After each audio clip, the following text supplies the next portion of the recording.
Ooh, ah, pull up, how about, ooh, ah, call it, I'm there. Ooh, ah, pull up, ooh, ah. Hey guys, welcome back to my channel. If you're new, my name is Keena, and today I'm going to be going over all the hair trends that broke my hair out, aka that made my hair like fall out. It was not good for my hair. I feel like I want to say this because I'm like, am I the only person that has experienced this, or I don't know. But we're gonna start out and let me know if you guys have experienced the same thing.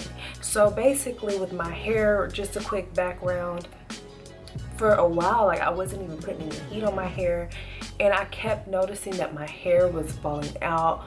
It was really dry, and I could not figure out why. I'm like, I'm doing everything that like I'm seeing on YouTube, not everything, but I'm seeing a lot of stuff, and I'm trying on my hair, but like, what's good? Like, why is it not working? So we about to go through this list, okay? So the first one is using a demin brush. Like, you know, these type of brushes. This does not work on my hair, sis. Like, this does not work. Like, this brings my hair out, and at first, and as you see, it still has hair in it, but at first I couldn't figure out why. I'm like, why is my hair constantly coming out?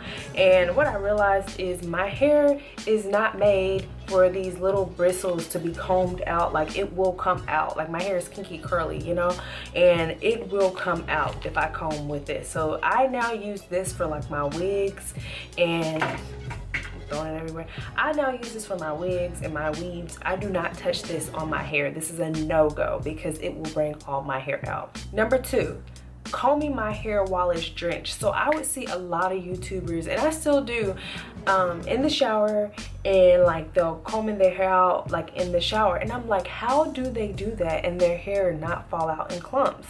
Like, for the longest I couldn't figure it out. And I know, y'all, I've heard before like you lose a certain amount of hair a day, but like I remember I was constantly using this demin brush, combing my hair in the shower, and I'm like, why is so much coming out? I'm thinking something's wrong with me. I'm like, what's going on? But finally figured it out. I didn't know that like when your hair is wet, it's at its most like vulnerable. So like it's easy to just break it off. You know what I mean? So if it's drenching wet, then it's easy for it to break off. And that's exactly what my hair was doing. And how I realized that was like maybe a month or so, my hair started growing, and I would notice I had pieces that were like this small. I'm like, how is it that my hair, like, what's going on? And I was realizing with me using this demin brush and in the shower combing my hair out with it, I'm about to take my daggone locks out, combing that out, like it was breaking my hair out. So I'm like, ugh. But then I also realized that some people like with different hair types, it's okay for their hair. Even maybe some people that have my hair type, it's just my hair. I know I can't do that with my hair. It just will break off and I won't have no hair. So I know that is not good for me. Number 3, using edge control.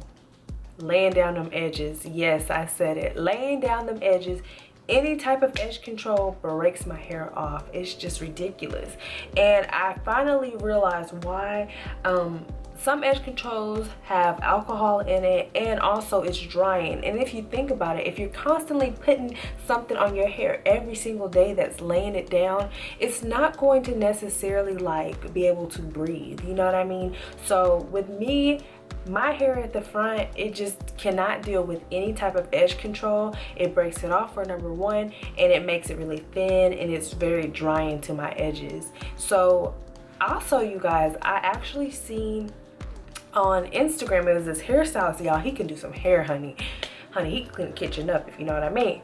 But I seen him on a video, and he talked about how you should not be using edge control but maybe twice a week at the most. But for me, I've decided just to leave it alone, call it quits. And I love my edge control. I love my edge control.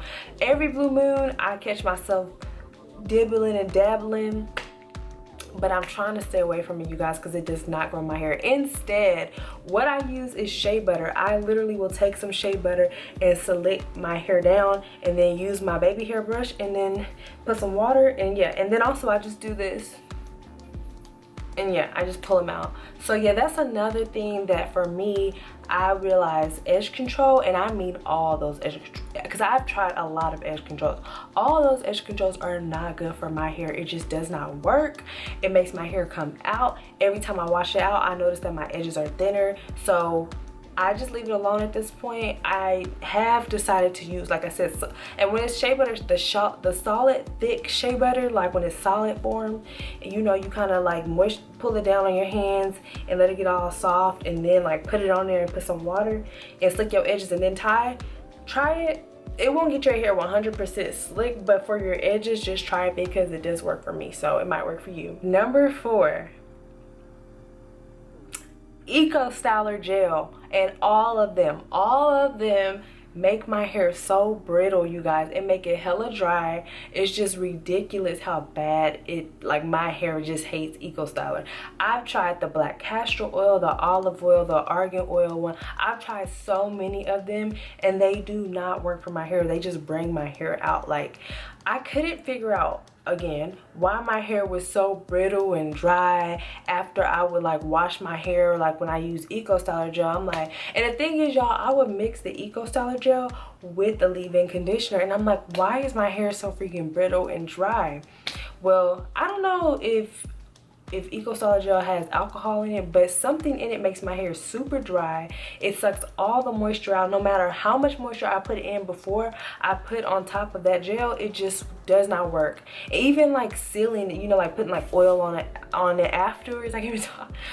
Even putting oil on it afterwards, like after I put on the gel, my hair, like when I wash it, it just feels weird. It feels really dry and it feels brittle. So I stay away from all Eco Styler gels. They do not work on my hair. They make my hair come out. It is just not good for my hair. Number 5, canceling grease. Okay, for number 1, I know people say, oh, grease has some stuff in it, da da da da. When I tell y'all, this is what I used, or my granny and my mama used when I was younger. And you know how, like, I feel like, because I used to be one of them, like, when I was little, my hair used to be real long, and then I got a perm and it broke off. That was me. I don't get perms anymore. I stopped getting perms in 7th grade. I don't know why I said second, 7th grade.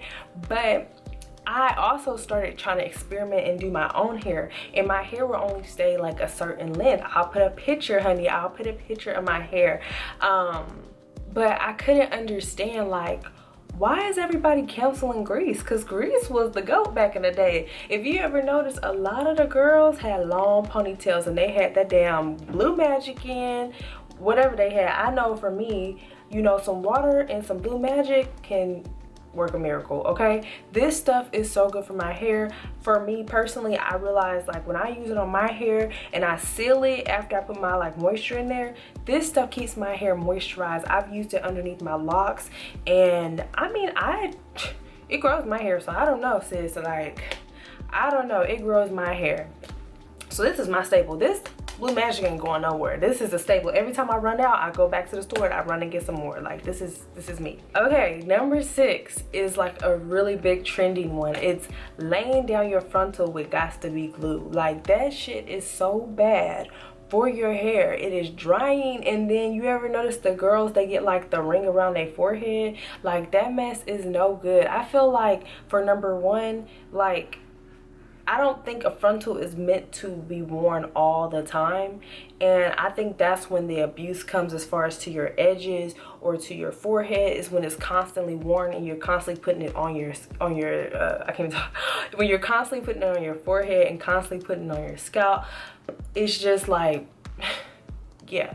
So when you're constantly putting it on your forehead and your scalp, of course you're going to end up with some type of damage, because I don't think it's made for us to put it on our hair every single day or every few days. Like, let your forehead breathe, let your edges breathe. Like, you can always go, like, before you put the frontal, you know, like, you know, put some stuff on your edges and stuff, like oils and stuff. But again, you guys, like, our hair needs to breathe. It needs air, like, it needs oxygen, and all that damn Got2be Glued, that mess is so bad, like for your edges. It will ruin them and make you have to wear a frontal for the rest of your life. Or not the rest of your life, but it will ruin it and make you need a frontal. And that's not what we want. We want to be able to have protective hairstyles. Number 7, this is like a real big one. I feel like people always, you know, want to review and see how this works and that works, but constantly reviewing new items on my hair, I just found that no, that is not good for my hair. Like when it comes to a product that works and moisturizes my hair, I stick with it because that's what makes my hair grow.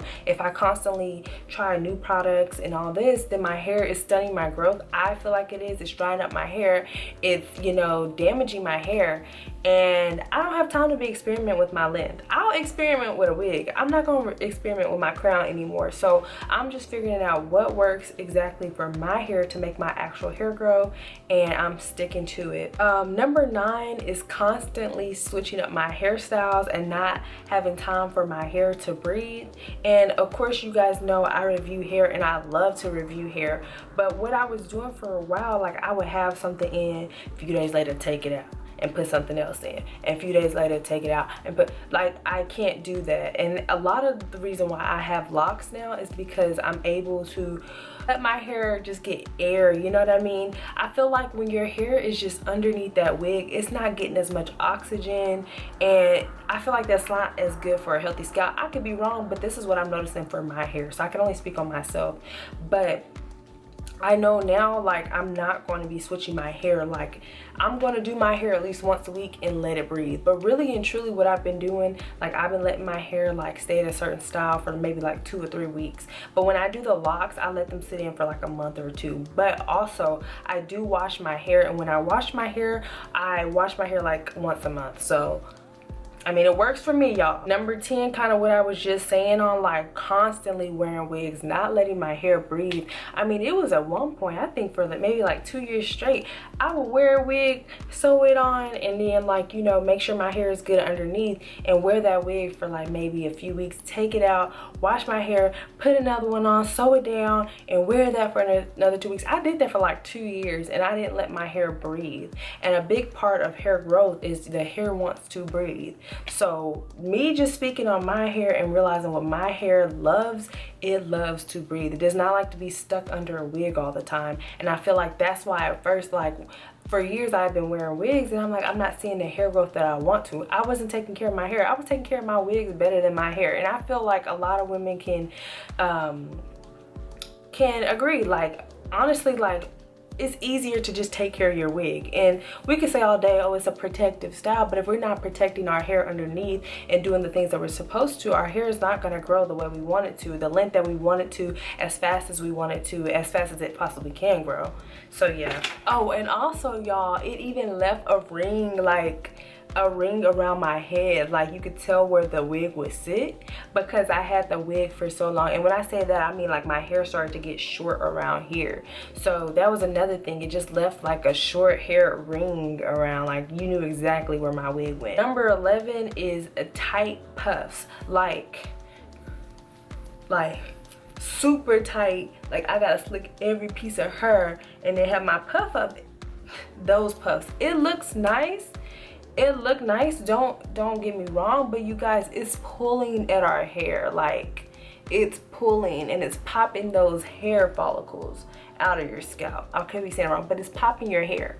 It's popping your hair, and it's ruining like what you're really working for. If you're working towards that length and getting your hair healthier, you're pulling at your hair. So that was my problem. I was trying to make sure, honey, I was like really slicking it down. All in all, I was messing my hair up. I've learned to like loosen up my puff, and it doesn't have to be perfect too. Like, I'm getting used to not having to slick my edges down. Nothing's wrong with the kinky curly edges. Like, we don't always have to slick our hair down. So that to me is something that I realized and I had to come to like terms on. The last but not least, I'm gonna keep it 1000, okay? Braids going back and putting my wig on. So basically straight back braids underneath my wigs. I know that I cannot do that to my hair. And when I do that to my hair, it's because I'm reviewing a wig, I'm seeing how it works, but I cannot go like a week or so like that because my hair will get so dry and brittle. I can do it for maybe a day or two, but I have to take those out because I don't know what it is, but like I feel like my hair doesn't retain moisture that way. So my hair becomes very brittle, it becomes very dry. It's hard to take out the braids because they're already getting all tangled and it's just a mess. So I've learned when I do those, like I cannot keep those in over maybe 2 days. I have to take them out because my hair will start to get dry, brittle, and it just will stunt the growth. And when I say stunt the growth, I mean like my hair will literally, like when I take all my braids out, like, and I'm combing through, some hair that doesn't even need to come out is coming out because it's tangled. It's a mess. So I've learned for myself specifically, I cannot do that. Y'all hear somebody's car going on? Let me see if that's my car. Hold on. It stopped, so I guess it was in my car. But yes, that's something that I've learned. And like even moving forward, if I ever do like cornrows and stuff, because I know I'm gonna want to, but that'll be like a thing that once I take those out, I need to deep condition my hair. I need to like bring my hair back to life, you know what I mean? But that's just something that I've realized that doesn't work for my hair. And these are 12 hair trends that ruined my hair. And how I know it ruined my hair, because my hair was beginning to shrink up. At least I thought. No, I was losing length. My hair was very dry. I couldn't figure it out, and I finally figured it out. So those are 12 things that broke my hair off, and now my hair is starting to grow healthier, fuller, thicker. My edges have gotten thicker. My hair in general has gotten thicker. And also, I just want to point out, I've been doing protective hairstyles, like for number one, like the locks. You guys, locks are amazing. Like when I tell you, when I take this stuff out, and my actual hair will be so moisturized still, because I always overly moisturize my hair, make sure it's very soft, make sure it's very hydrated, and then I wrap it in the locks, and I keep these in for a few weeks. And yes, I do wash my hair, you guys, with it. It's not hard at all, but I try to like really just spray my hair with aloe vera juice, and it just works magic. So if you want me to I'm thinking about it, I might make a video of the things that I figured out what grows my hair, so I might do that. If you want me to do it, let me know in the comment box below, and please tell me what hair trends that you notice your hair started to fall out, you started to get thinner hair. Please let me know in the comment box below. Let's all help each other out so we can have healthier hair, because the bottom line is, for a protective hairstyle, is to be protective of our hair, you know? And if you like me, like you want to keep every strand, if you could, honey, you want it to be long and just voluminous. Is that a word? Voluminous? Long and big and strong. So let me know in the comment box below, you guys. Thank you so much for watching. Until my next video, I will see you guys later. Bye.